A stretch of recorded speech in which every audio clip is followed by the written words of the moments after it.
بار ایسوسی ایشن چواسیدن شاہ کی جانب سے تبدیل ہونے والے سول جج محمد یوسف چدھڑ کے اعزاز میں تقریب کا انعقاد کیا گیا۔ جی بالکل، اس حوالے سے ہمارے نمائندے فرحت بشیر نے خصوصی رپورٹ تیار کی ہے، آئیے آپ کو دکھاتے ہیں۔ کے باہمی تعاون کے بغیر انصاف کی فراہمی ناممکن ہے۔ میرٹ پر جلد فیصلوں کے لیے چواسیدن شاہ سمیت ضلع چکوال کی تمام وکلا برادری کا تعاون مثالی ہے۔ ڈسٹرکٹ اینڈ سیشن جج ہمایوں امتیاز۔ تحصیل بار ایسوسی ایشن چواسیدن شاہ نے ہر دل عزیز سول جج محمد یوسف چدھڑ کے چواسیدن شاہ سے تبادلے اور نئے تعینات ہونے والے سول جج عمران محمد خان چدھڑ کی آمد پر دونوں جج صاحبان کے اعزاز میں سول کورٹ چواسیدن شاہ کے خوبصورت لان میں شاندار تقریب منعقد کی۔ تقریب کی صدارت راولپنڈی ہائی کورٹ بار کے صدر حسن رضا پاشا نے کی۔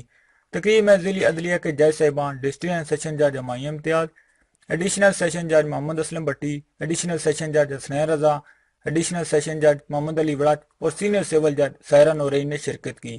ضلع چکوال سے تمام آنے والے مہمان جج صاحبان اور وکلا صاحبان کا تحصیل بار چواسیدن شاہ نے والیانہ استقبال کیا اور ان پر پھولوں کی پتیاں نچھاور کی۔ تقریب سے خطاب کرتے ہوئے ڈسٹرکٹ اینڈ سیشن جج ہمایوں امتیاز نے تبدیل ہونے والے سول جج محمد یوسف چدھڑ کی کاوشوں کو سراہا اور زبردست الفاظ میں خراج تحسین پیش کیا اور آنے والے سول جج عمران محمد خان کے لیے نیک خواہشات کا اظہار کیا۔ تحصیل بار چواسیدن شاہ کی طرف سے آنے والے تمام معزز مہمان جج صاحبان اور وکلا صاحبان کو پھولوں کے گلدستے اور اعزازی شیلڈ پیش کی گئی۔ کیمرہ مین محمد صدیق فرحت بشیر، K2 TV، چواسیدن شاہ۔